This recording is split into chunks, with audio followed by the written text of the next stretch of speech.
Hola, buen día estimados estudiantes. Damos inicio a un nuevo ciclo e iniciaremos con el abordaje morfológico de los síndromes bronquiales. Esperamos este material les sea de mucha utilidad.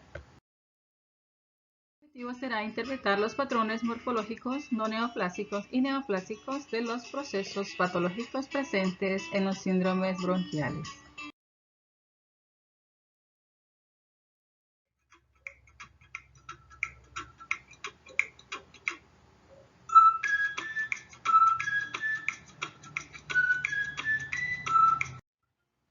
En relación a algunos aspectos anatómicos, el sistema respiratorio se divide en superior e inferior. En el sistema respiratorio inferior encontramos que los límites van desde la laringe hasta los pulmones. Los pulmones pues son órganos pares blandos y esponjosos. Este se va a dividir pues en pulmón derecho, el cual va a estar compuesto por 3 lóbulos y el izquierdo por 2 lóbulos y la língula. Cada pulmón se va a unir por medio del ilio, como podemos ver en la imagen, a la tráquea y al corazón. Por otro lado, los bronquios van a empezar a ramificarse a partir del ilio y se van a dividir en primarios, secundarios o lobulares y también en terciarios o segmentarios. El pulmón derecho tiene exactamente 10 bronquios segmentarios y el izquierdo tiene 8. La relevancia clínica de los segmentos pulmonares se contempla cuando existe la posibilidad de una cirugía pulmonar. En la imagen de la derecha podemos apreciar algunas de las caras del pulmón. En este caso tenemos la cara interna donde reconocemos el ilio pulmonar. Recordemos que el pulmón tiene una base, un vértice, tiene 3 bordes y 3 caras. Considerando algunos aspectos histológicos del pulmón, podemos en primer lugar hablar de las vías de conducción inferior. Aquí tenemos en este esquema pues la tráquea, los bronquios primarios y parte de los bronquios secundarios. Desde el punto de vista microscópico, la tráquea se encuentra compuesta por 4 capas. Las podemos apreciar mejor en esta imagen. La mucosa con su membrana basal, que está compuesta por epitelio respiratorio. Subyacente a la misma tenemos el tejido conjuntivo laxo. La segunda, que es la submucosa, está compuesta por tejido conectivo denso y irregular. La tercera capa está compuesta por el cartílago hialino en forma de C y la adventicia. En el caso de los bronquios extrapulmonares van a conservar las mismas capas de la tráquea, pero a nivel intrapulmonar ellos van a ir adquiriendo de forma progresiva una capa de músculo liso, por lo cual podemos decir que estos están compuestos por 5 capas, que serían la mucosa, la muscular, la submucosa, la capa cartilaginosa y la adventicia. Estas vías de conducción se van a ir ramificando de forma sucesiva hasta completar aproximadamente 23 generaciones hasta dar origen a los bronquiolos. Los bronquiolos, con todas las ramificaciones previas, van a formar en conjunto el árbol bronquial. Más allá de los bronquiolos, encontramos entonces la porción respiratoria, que está compuesta principalmente por el bronquiolo respiratorio, el conducto alveolar, los sacos alveolares y los alvéolos, como se puede apreciar igualmente en esta imagen. La pared alveolar está compuesta, sobre todo a nivel de la barrera alveolo-capilar, por una capa de células epiteliales compuestas por los neumocitos tipo 2 con su membrana basal, un espacio intersticial que estaría representado por esta franja amarilla, la membrana basal del endotelio capilar y la célula endotelial. Entre otros aspectos histológicos podemos ver en esta imagen la porción terminal del árbol bronquial. Entonces, este es un corte transversal de un bronquiolo. En el bronquiolo prácticamente podemos identificar la ausencia de la capa de cartílago hialino y obviamente la evidencia del tejido muscular, que es bastante propio de esta localización. En el caso de esta imagen, alrededor del bronquiolo identificamos paredes alveolares con sus respectivos espacios alveolares. En esta otra imagen apreciamos un corte transversal del mismo bronquiolo.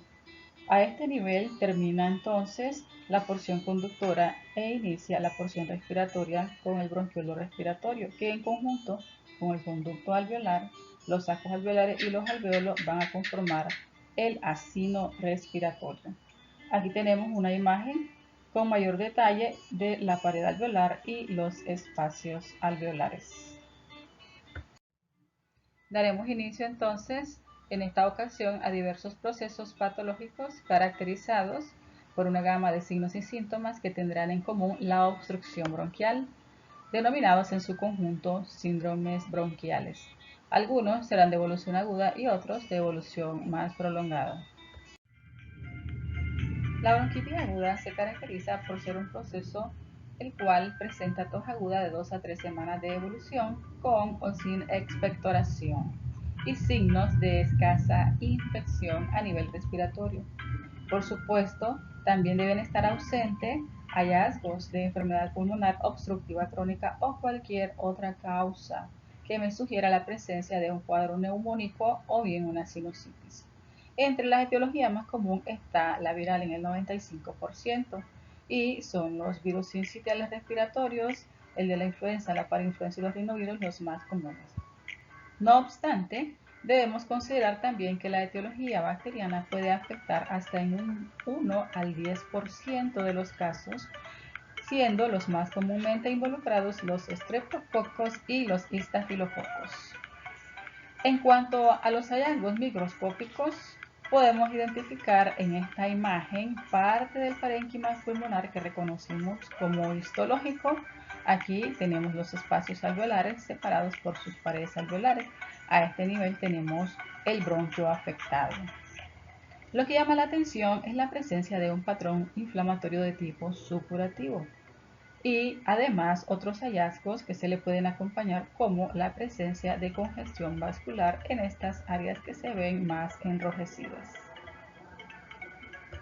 Entre otros procesos patológicos que vamos a comentar están las enfermedades pulmonares obstructivas que se van a caracterizar porque hay un aumento en la resistencia al flujo de aire debido a una enfermedad respiratoria difusa que afecta cualquier nivel de las vías respiratorias.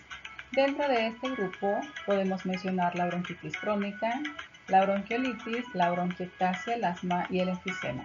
Asimismo podemos también considerar los sitios anatómicos que más frecuentes se afectan en cada uno de estos procesos, como por ejemplo, los bronquios se van a ver afectados principalmente por la bronquitis crónica, la bronquiectasia y el asma bronquial.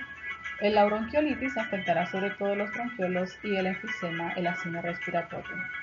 Por otra parte, ciertos procesos patológicos compartirán una etiología bastante común, como por ejemplo la bronquitis crónica y la bronquiolitis que se asociarán más común al humo del cigarrillo y a la exposición de contaminantes ambientales. En esta ocasión vamos a estudiar principalmente la bronquitis crónica y el asma bronquial. La bronquitis crónica y el enfisema forman parte de lo que nosotros conocemos como EPOC o enfermedad pulmonar obstructiva crónica, por lo cual abordaremos algunos aspectos del mismo. Según la última actualización de la OMS e Iniciativa Mundial para la Enfermedad Pulmonar Obstructiva Crónica, se define como EPOC una enfermedad común, prevenible y tratable, caracterizada por síntomas respiratorios y limitación persistente al flujo de aire. Va a afectar las vías respiratorias y también los alveolos. Va a asociarse a una respuesta inflamatoria y por supuesto estará asociada principalmente a una exposición significativa a partículas o gases nocivos. Aquí en esta imagen podemos ver la relación que existe con el humo del cigarrillo, el humo producto de los contaminantes del medio ambiente o bien secundario a exposiciones laborales. De hecho, constituye la cuarta causa de muerte a nivel mundial y está asociada precisamente al consumo del cigarrillo, encontrando que entre el 35 y el 50% de los grandes fumadores desarrollarán EPOC. Y si bien es cierto, es esta la principal asociación, sobre todo en los países de alto ingreso, y el humo de la cocina en los países como los nuestros, también existen otros factores de riesgo como por ejemplo la hiperrespuesta de las vías respiratorias, el poco desarrollo pulmonar y los polimorfismos genéticos. La bronquitis crónica es un proceso el cual se caracteriza por tos persistente con expectoración durante al menos 3 meses. Esto se deberá ver al menos por 2 años consecutivos en ausencia de otra causa identificable. En cuanto a la etiología, pues ya habíamos visto previamente que como la bronquitis crónica forma parte de las EPOC, el 90% de los pacientes van a ser fumadores o estarán expuestos a humos de contaminación producto del medio ambiente u otros tipos de exposiciones, como por ejemplo exposiciones ocupacionales. La patogenia se encuentra regida principalmente por cuatro principales aspectos. El primero de ellos es la hipersecreción de moco. Con respecto a la hipersecreción, realmente esta es su primera característica y va a afectar principalmente las vías de mayor calibre como la tráquea y los bronquios. En su origen se cree que están implicados varios procesos, dentro de los cuales tenemos los mediadores químicos como la histamina y la interleucina 13. También estará relacionada a la hipertrofia de las glándulas submucosas en las vías de mayor calibre y en las vías de menor calibre se asociará a la hiperplasia de las células caliciformes. Otros de los elementos asociados a su patogenia es la disfunción adquirida del regulador de la conductancia transmembrana de la fibrosis quística. Este se describe una disfunción adquirida y va a causar sobre todo una secreción de un moco deshidratado anómalo que va a complicar el proceso patológico. Con respecto a la inflamación, pues se dice que esta inflamación se produce sobre todo por la exposición a los gases inhalados que van a producir el cuadro de la bronquitis. Estos inicialmente van a provocar un proceso inflamatorio agudo que evolucionará a la cronicidad y la inflamación prolongada y fibrosis y obstrucción de las vías más pequeñas. Con respecto a la infección, esta no es un causante como tal de la bronquitis crónica, pero sí se va a asociar a la persistencia y a la reagudización del cuadro clínico. Desde el punto de vista morfológico, la bronquitis crónica va a presentar algunos cambios, como por ejemplo la hiperemia y el edema de las mucosas, las secreciones mucosas o mucopurulentas excesivas, la presencia de cilindros densos de secreción y pus que van a estar ocluyendo los bronquios y los bronquiolos. En esta imagen tenemos un cambio macroscópico, el cual se caracteriza por un engrosamiento de las paredes de las vías respiratorias, como lo podemos apreciar en algunas de las zonas, como por ejemplo en estas zonas más claras, donde se pueden apreciar algunas estructuras tubulares de paredes engrosadas. El resto del espécimen va a estar conformado por el parénquima pulmonar que se ve de color café, entre las cuales se identifican unas zonas más oscuras que corresponden a la pigmentación antracótica que se acumula como consecuencia de la exposición a los contaminantes y al humo del cigarrillo. Desde el punto de vista microscópico, en la bronquitis crónica los cambios van a estar principalmente en la pared del bronquio. Ya dijimos que este es el sitio anatómico que se va a ver afectado. Partiendo de la revisión que hicimos histológicamente, reconozcamos entonces en esta imagen las mismas estructuras, pero con afección microscópica a consecuencia de la bronquitis crónica.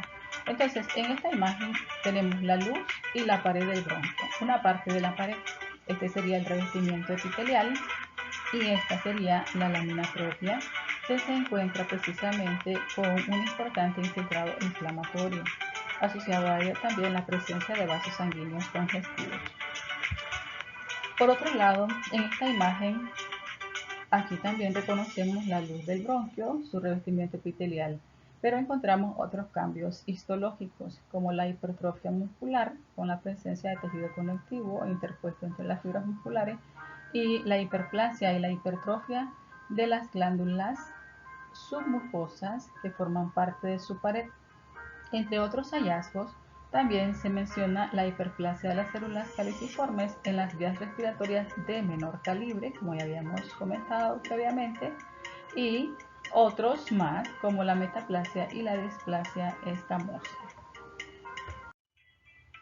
El asma bronquial es un proceso patológico que se define como una enfermedad heterogénea caracterizada por inflamación crónica de las vías respiratorias y obstrucción variable del flujo de aire expirado, y se asocia a sibilancia, disnea o presión torácica y tos variable. El asma presenta varios fenotipos clínicos y cada uno de estos se ha asociado a un mecanismo patogénico subyacente. Para fines de comparación, podemos abordar ahorita el asma atópica y la no atópica. En el caso del asma atópica, a diferencia de la no atópica, se asocia más a signos de sensibilización a alérgenos y está asociada a mecanismos de hipersensibilidad tipo 1. Frecuentemente encontramos antecedentes familiares y menos frecuentes en el asma no atópica. Y los pacientes pueden padecer otro tipo de procesos como eczema y rinitis alérgica. Son bastante frecuentes. En el caso del asma no atópica, existen desencadenantes frecuentes como infecciones de vías respiratorias, procesos asociados al estrés o irritantes de diversas naturalezas. El asma atópica va a iniciar frecuentemente en la infancia y los alérgenos ambientales son los desencadenantes principales. Al mismo tiempo se dice que estos mismos van a actuar de forma sinérgica como cofactores ambientales proinflamatorios y agentes irritantes para para conducir este cuadro respiratorio. Existe también el asma medicamentosa que se asocia sobre todo a exposiciones pequeñas con ácido acetil salicílico, y también está el asma ocupacional que se desencadena principalmente por exposición a ciertos tipos de humo, polvos orgánicos o sustancias químicas a las cuales nos exponemos en el ambiente laboral. En el asma bronquial, pues podemos comentar que la inflamación de las vías respiratorias va a ocupar el eje fundamental o central de su patogenia durante el proceso de la enfermedad. Esta va a iniciar cuando el individuo se expone al alérgeno. Al exponerse al alérgeno, esto va a desencadenar una respuesta inflamatoria dominada por los linfocitos TCD4, que va a favorecer la producción de inmunoglobulina E y el reclutamiento, por supuesto, de los eosinófilos. Cuando nos reexponemos al alérgeno, se va a favorecer entonces una reacción inmediata por unión cruzada de la inmunoglobulina E a los receptores de los mastocitos, quienes en este caso van a inducir la liberación de mediadores químicos para producir otros cambios como el broncoespasmo, al igual que reflejos neuronales y además un aumento en la permeabilidad vascular, la producción de moco y el reclutamiento de otros tipos de leucocitos como por ejemplo los neutrófilos, basófilos, linfocitos monocitos, además de los eosinófilos que ya se habían reclutado inicialmente. Estas células van a liberar mediadores químicos que iniciarán una reacción de fase tardía, además del daño epitelial. Por tanto, podemos decir que la reacción de fase temprana va a estar dominada principalmente por la broncoconstricción, el aumento en la producción de moco, grados variables de vasodilatación, aumento de la permeabilidad, y en la fase tardía sobre todo por el reclutamiento de los leucocitos.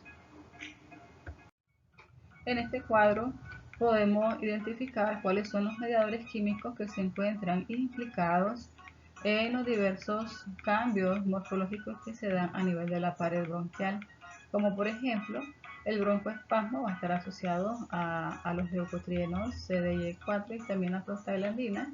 El aumento de la permeabilidad, pues igualmente a ciertos tipos de mediadores como leucotrienos, el aumento de la secreción de moco por leucotrienos también, y así sucesivamente en cada uno de los cambios que nosotros podamos identificar.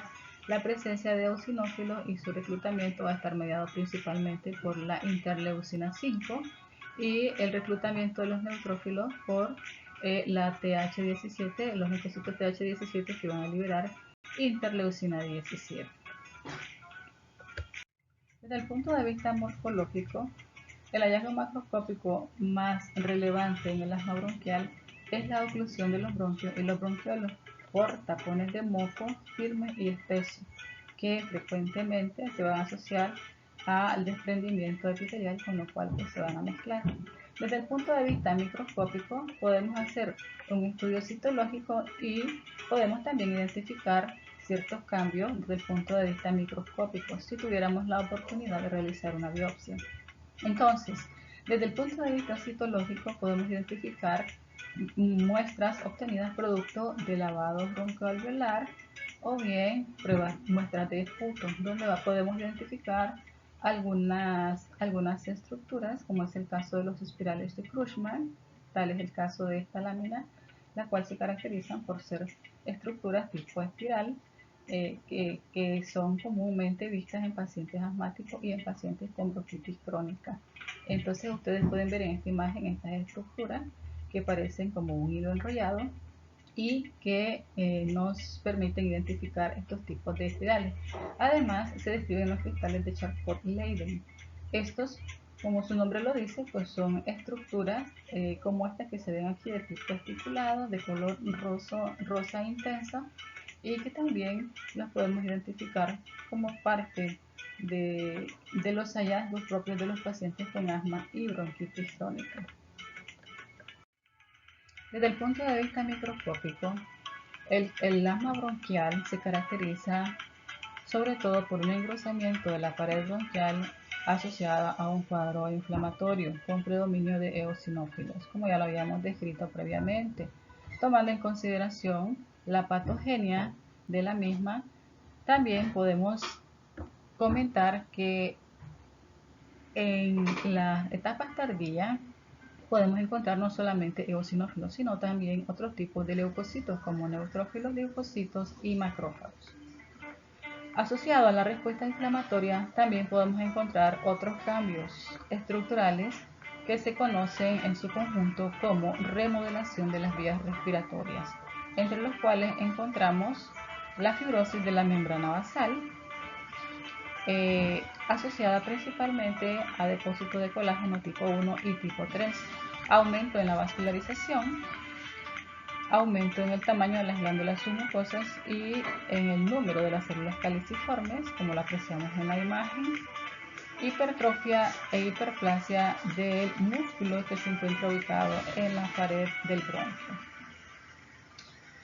Por tanto, podemos decir que la obstrucción aguda se debe sobre todo a la broncoconstricción muscular y al edema agudo y al taponamiento por el moco, pero en el caso de la obstrucción crónica es principalmente secundario a una remodelación que podría incluso ser irreversible, provocando signos y síntomas propios de este proceso irreversible, como por ejemplo la opresión torácica, la disnea de las sibilancias y la tos. Puede o no también haber producción de esputo. A nivel bronquial, por la relación anatómica con la mayoría de los síndromes que hemos abordado en esta clase, estudiaremos una de las neoplasias más comunes que se puede presentar en el árbol bronquial, como es el carcinoma de células escamosas. De manera general, a nivel de pulmón se pueden presentar tanto neoplasias benignas como malignas. Sin embargo, las neoplasias malignas de origen epitelial son las más comunes. A nivel global, en el 2018 se registraron aproximadamente 2.1 millones de nuevos casos de cáncer y 1.8 millones de muertes por cáncer de pulmón. Se dice que esta es la principal causa de muerte relacionada con cáncer en hombres y mujeres. No solamente afecta a Estados Unidos, sino también a nivel de todo el globo terráqueo. Y se dice que anualmente el cáncer de pulmón causa la muerte de más personas que los de cáncer de colon, mama y próstata combinados. La incidencia y la mortalidad actualmente han disminuido, pero es porque ha aumentado las campañas para la reducción del tabaquismo y también porque el abordaje diagnóstico y terapéutico para cáncer de pulmón ha aumentado en la actualidad y también ha mejorado. En cuanto a los tipos de neoplasias que podemos encontrar, el 95% son malignas y de estas las que se denominan carcinomas de pulmón de células no pequeñas son las más comunes en el 80% de los casos. Hablando un poco de su clasificación, aunque aquí la clasificación no está completa, pero pues solo para mencionar cuáles son las más comunes, tenemos que el adenocarcinoma es el más común, seguido del carcinoma de células escamosas, que es el que vamos a estudiar en este momento. En cuanto a sus edades de presentación, la quinta hasta la octava década son las más comunes y alcanzando los picos máximos entre la sexta y la séptima década de vida. En cuanto a la etiología y la patogenia, sabemos que existe una relación muy estrecha entre el hábito tabáquico y el desarrollo de cáncer de pulmón, sobre todo con el carcinoma de células escamosas. Existen 1.300 millones de consumidores de tabaco en el mundo y 8 millones de estas van a morir cada año, no solamente por causas asociadas al cáncer, sino también a otro tipo de enfermedades, como por ejemplo enfermedades cardiovasculares y enfermedades pulmonares crónicas. De un 10 a un 15% de los fumadores van a desarrollar carcinoma de pulmón. El 80% de los casos van a ser fumadores activos o bien personas que recientemente han abandonado el hábito. Pues como se ha mencionado esta relación con el hábito de fumar, usualmente existe una correlación que es prácticamente lineal entre el número de paquetes que se fuma por año y el riesgo de desarrollar cáncer de pulmón. Se dice que existe un aumento en el riesgo de hasta 60 veces mayor entre los grandes fumadores habituales que se fuman por lo menos 2 paquetes al día durante un periodo de 20 años en comparación con aquellos que no fuman. Ahora, también existen personas que fuman y no van a desarrollar cáncer de pulmón. ¿Qué se puede comentar al respecto de ellos? Se menciona que esto puede ser debido principalmente al hecho de que algunos de estos pacientes van a presentar variantes genéticas de un sistema que se llama monoaminooxigenasa P450, que puede o no estar asociada a la conversión de agentes procarcinógenos a carcinógenos.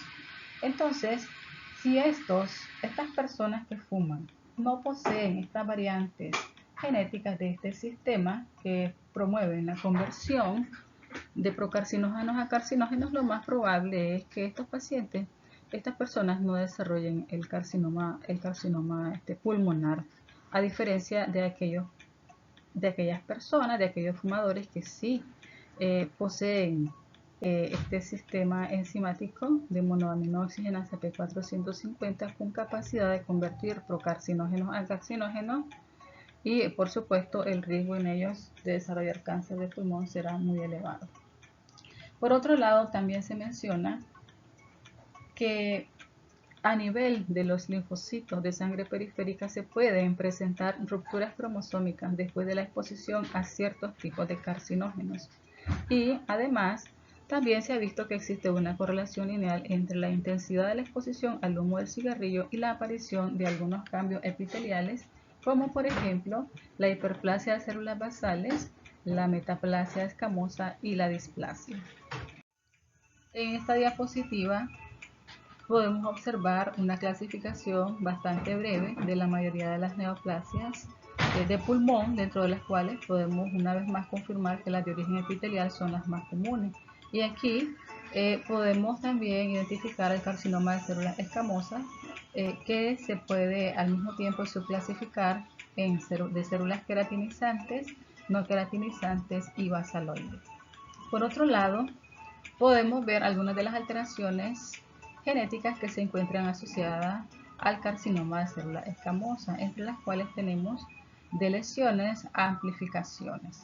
En el caso de la deleción del cromosoma número 17 en su brazo corto, este se puede relacionar a sobreexpresión de la proteína P53, a displasia escamosa en un 10 a un 50% y a carcinomas epidermoides in situ hasta en un 60 a 90%. En cuanto a las lesiones precursoras, tenemos principalmente la metaplasia escamosa, la displasia escamosa y el carcinoma in situ. Desde el punto de vista microscópico, estas lesiones precursoras las podemos ver de la siguiente manera. Entonces, en esta diapositiva, que está señalada con la A mayúscula, vemos una hiperplasia de células caliciformes.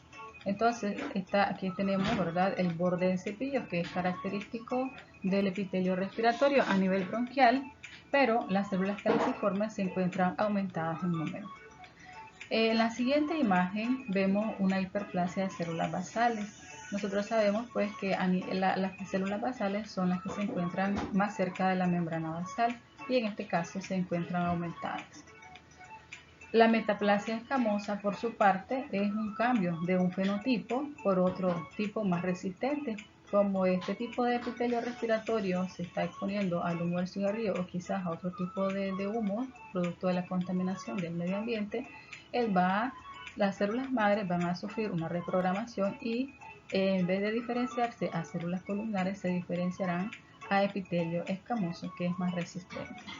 A partir de acá, ya pueden ir produciéndose a nivel genotípico diversos tipos de mutaciones como las que ya habíamos mencionado previamente y favorecer la transformación celular, dando origen no solamente a la displasia, sino también al carcinoma in situ, quien progresará hacia un carcinoma de células escamosas invasor cuando ya habrá roto la membrana basal y evolucionado o avanzado al tejido conectivo subyacente. Desde el punto de vista morfológico, el carcinoma de células escamosas tiene una localización central.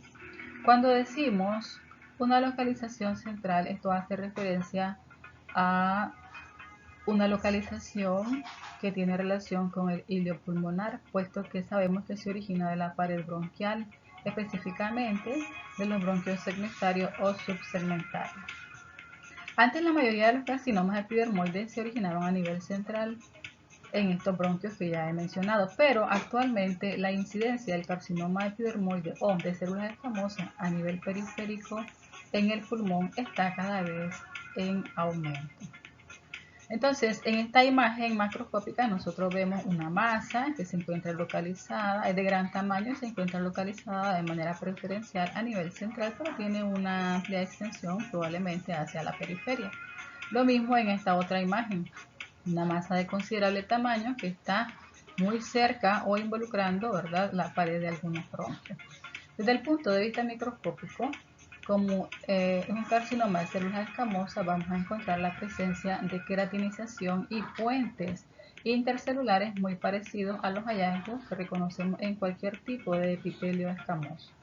La queratinización también puede adoptar forma de perlas escamosas que se presentan como células aisladas con un citoplasma intensamente eosinófilo, como se puede apreciar en esta otra imagen. En la medida que el carcinoma va evolucionando de bien diferenciado a moderadamente y poco diferenciado, la cantidad de queratinización va a ir disminuyendo. En este cuadro podemos apreciar un resumen de los principales hallazgos anatómicos, morfológicos, etiológicos y clínicos de cada uno de los procesos que hemos abordado.